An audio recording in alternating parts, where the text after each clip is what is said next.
নমস্কার বন্ধুরা, কেমন আছো? আশা করি সবাই ভালো আছো। আমি অনেক অনেক ভালো আছি শ্রীকৃষ্ণের কৃপায়। আজকে আমি করব টমেটোর আচার। তার জন্য এখানে আমি প্রথমে লঙ্কাটা বেজে নিচ্ছি। এই লঙ্কাটা খুব বেশি কালো করে ভাজবো না, না হলে তেতো হয়ে যায় এই লঙ্কাগুলো। তো লঙ্কাটা ভাজা হয়ে গেছে, এখন আমি নামিয়ে নিচ্ছি।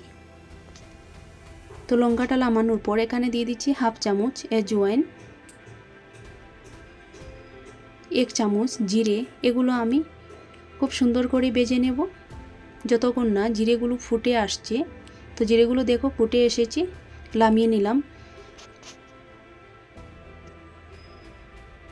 দিয়ে দিচ্ছি জল কড়াইতে পরিমাণ মতো।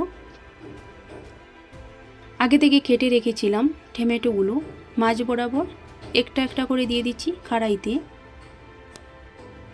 তো সবগুলো দেওয়া হয়ে গেছে। এখন দিয়ে দিচ্ছি তেঁতুল, একটুখানি নিয়েছি। এই তেঁতুলটা অনেক বেশি টক ছিল, তার জন্য খুব বেশি নেইনি, একটুখানি নিয়েছি। এখন দিয়ে দেব ঢাকনা 3 মিনিটের জন্য। এদিকে আমি শুকনো লঙ্কাটা তেতো করে নিয়েছি। টমেটোটা খুব ভালোভাবে সেদ্ধ হয়ে এসেছে। নামিয়ে তেঁতুল টমেটো একসাথে ব্লেন্ড করে নিয়েছি। কড়াইটা বসিয়ে দিলাম, আবারও দিয়ে দিলাম সর্ষের তেল 1 চামচ, 5 ফোড়ন। 5 ফোড়নটা আমি খুব সুন্দর করে ভেজে নেব।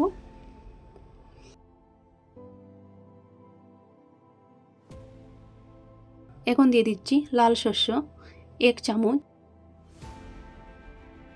বেশি ভাজবো না, না হলে ভালো লাগবে না। এখানে কারি পাতাও ব্যবহার করতে পারো, তো আমি ভুলে গিয়েছিলাম তার জন্য।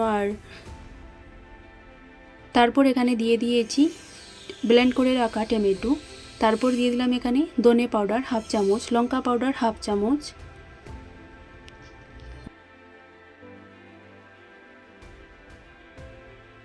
যে রাখা আজওয়াইন জিরে হাফ চামচ দিয়ে দিলাম হাফ চামচ হলুদ পাউডার।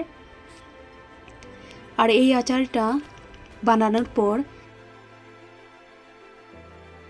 20 দিনের মতো সংগ্রহে রেখে দিতে পারেন। আর যখন ইচ্ছে হবে ডালের সাথে বা রুটির সাথে পরিবেশন করতে পারবেন। তারপর দিয়ে দিলাম এখানে স্বাদ অনুযায়ী নুন, ছোটো চামচ দিয়ে হাফ চামচ চিনি।